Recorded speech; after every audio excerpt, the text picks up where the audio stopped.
Dahil nga marami ang mga nagsasabi na si Kai Sotto nga raw ang first ever pure Filipino na makakapaglaro sa NBA, tila kaliwat kanan nga po ang pagbukso ng mga offer sa kanya international. Kung kaya't sa isang article pinatunayan niya nga po kung gaano niya kamahalang Ateneo at Pilipinas.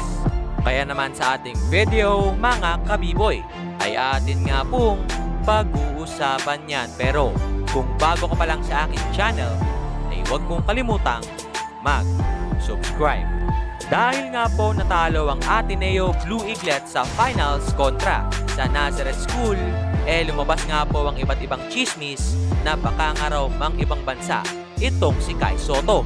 Kung saan ayon nga po sa kanya, magpo-focus nga raw muna siyang tapusin ang school year, especially dahil challenging nga raw ito parang finals. Kaya naman sabi ng kanyang mga magulang, mag-focus nga raw muna siya sa kanyang academics, especially dahil patapos na nga rin daw.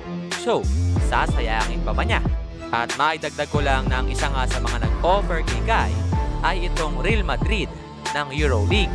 Kaya naman ang tanong ko kung sa tingin mo ba, dapat na bang tanggapin ni Kai Sotto ang offer sa kanya sa EuroLeague para nga mas ma-prepare siya sa kanyang pagdating sa NBA.